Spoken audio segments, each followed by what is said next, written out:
Continuando então a nossa análise aí do mito de Prometeu, né, o mito do roubo do fogo.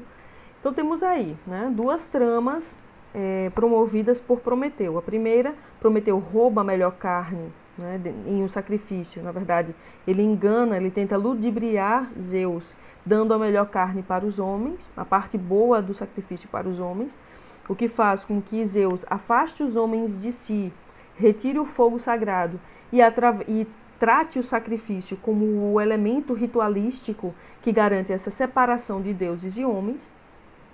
E temos a segunda trama, que é o roubo do fogo sagrado, né? Ou seja, quando Zeus retirou dos homens o fogo, Prometeu foi lá e roubou o fogo, né? Então, a primeira coisa que a gente tem que observar nessa relação entre Zeus e Prometeu, né? Primeiramente, é que os dolos de Prometeu dão aos mortais em detrimento dos seres divinos. Então, Prometeu está o tempo todo tentando favorecer os homens, né? No primeiro, a ideia de beneficiar os homens com a carne, e o segundo, a ideia de libertar os homens. Por que libertar?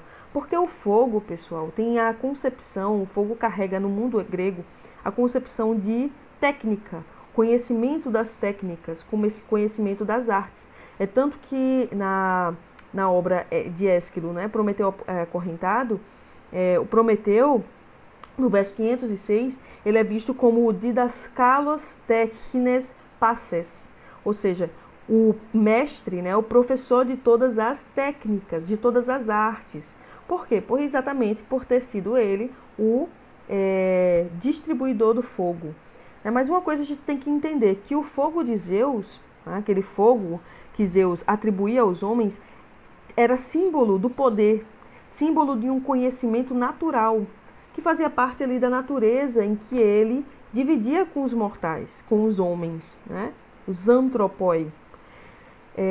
E o fogo de Prometeu é um fogo que produz um conhecimento cultural, né? É um fogo que simboliza a falta. Pela falta do fogo, o homem estabelece ali uma técnica com o fogo técnico.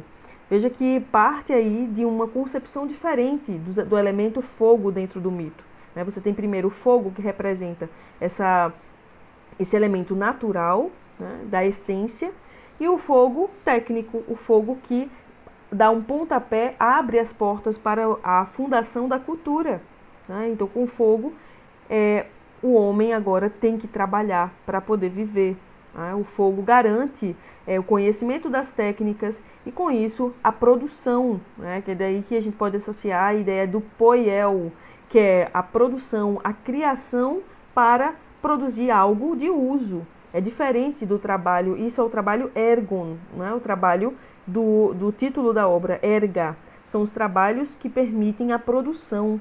É exatamente esse trabalho aqui que Hesíodo está pontuando em Trabalhos e Dias, né? O trabalho da produção, que garante a construção de algo.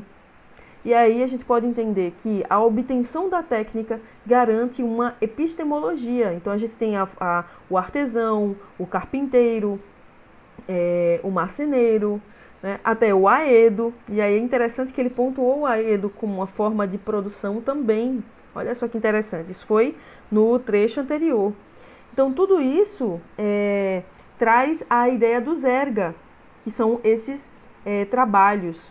E aí a gente pode colocar em contraponto o ponos, né, que o ponos é o trabalho, não esse trabalho que produz, mas é o trabalho árduo. É tanto que no mito de Hércules a gente encontra o termo ponos para pontuar aqueles 12 trabalhos de Hércules, né? São trabalhos penosos, né? Daí que vem a palavra penoso, é exatamente esse desgaste que a gente vai encontrar no mito de Pandora, quando ela abre a caixa, né? O ponos é um dos elementos que sai da caixa de Pandora, né? O ponos é a decrepitude, né? O trabalho penoso, é o sofrimento. Enfim, mas voltando aqui para a nossa discussão, né? Uma coisa vai puxando a outra. Então, Prometeu, né, é a marca aí dessa técnica, dessa função técnica que o homem adquire, né? Esse conhecimento das artes, das técnicas para o trabalho. E por isso, ao receber o fogo, é interessante que até a forma que o fogo é levado é uma forma essa forma apresenta uma técnica, não é? Prometeu utiliza-se de uma árvore cujo material, a madeira, garante a permanência do fogo com mais, vamos dizer assim, por mais tempo, né?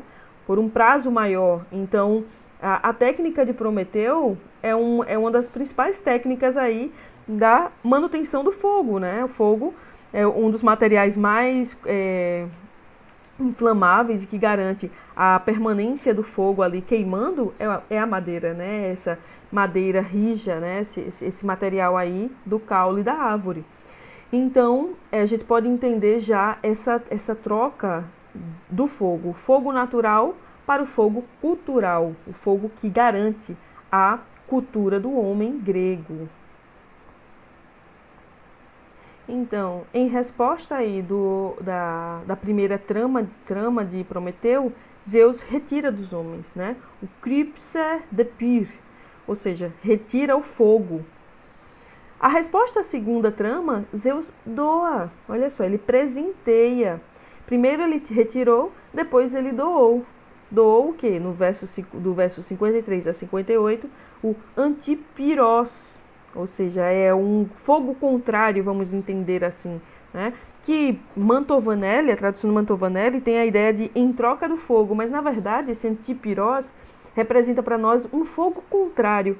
De que fogo que a gente está falando aqui, né? E aí a gente dá o pontapé inicial para o mito de Pandora. Só para a gente fechar a disputa, né? A disputa entre as imagens dos dois deuses, das duas divindades, Zeus e Prometeu.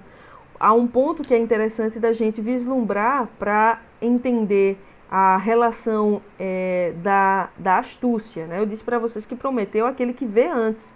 Então ele tem uma astúcia elaborada, né? Ele tem uma percepção elaborada de tudo. Igualmente a Zeus.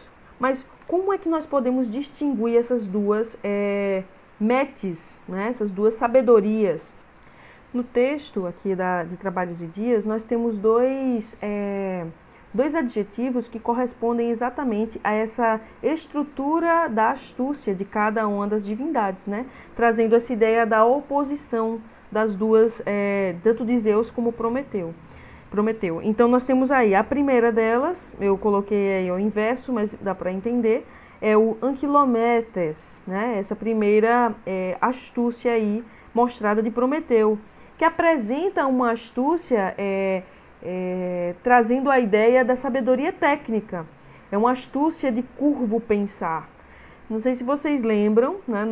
Vocês que leram a Teogonia comigo, estudaram comigo, nós trabalhamos esse adjetivo sobre a figura de uma outra divindade, que por sinal também é um titã, que é o Cronos, né? Cronos é aquele Anquilometes, né? Aquele que tem um curvo pensar, ou seja, uma astúcia oblíqua, uma astúcia curva, né? É uma astúcia que trama, é cheia de artimanhas, de sinuosidades. E Prometeu comporta também essa mesma característica, né, em sua astúcia. No caso de Zeus, nós temos aí o adjetivo metioentos, né, o metioentos, que é a relação da astúcia com uma sabedoria reta. A palavra mete, né, aí introduzindo a palavra, e a gente já pode retomar a percepção, né, do que os matrimônios de Zeus atribuem ao deus. A Metis aí, que é a primeira deusa, né, do matrimônio de Zeus, né? Zeus assimilou a Metis, ou seja, ele produz, né, ele reverbera em suas ações a astúcia reta, a sabedoria soberana, a sabedoria superior. E é de acordo com essa sabedoria, assimilada ao destino, que Zeus se porta da forma que nós vimos aqui, né? Primeiramente, ele responde à primeira trama de Prometeu, retirando o fogo sagrado, né, e atribuindo aos homens o sacrifício como um elemento de distanciamento entre homens e deuses. E na resposta à segunda trama, ele doa algo para os homens, né, o Antipyrós, que é exatamente esse fogo contrário aí que é atribuído a figura de Pandora, né, que nós vamos ver no próximo vídeo. Então, o Anquilometes, vocês podem encontrar no verso 48, tá? Prometeus Anquilometes. E o Metioentos, nós temos aí no verso 51, Dios, que é Zeus, né? Para Metioentos, ou seja, é aí um contraponto interessante que os adjetivos estão aí em uma mesma posição nos versos, né? No final dos versos, marcando aí essa característica tão destacável de cada um das divindades. E são as características que vão interagir, né? Essas características ambíguas. E aí a gente pode ver a ideia do duplo de novo aqui, né? A oposição das imagens refletindo na figura de Prometeu e na figura de Zeus, ok? Tem alguns pontos interessantes também que eu queria mostrar, a questão da oralidade, né? A marca da oralidade dentro do poema. Eu tinha falado para vocês no começo dos nossos vídeos que Hesíodo busca muito manter esses formatos, né, da poesia oral. Um exemplo disso a gente pode ter aí exatamente nesse mesmo adjetivo de Prometeu, que é no verso 48, né, Prometeus,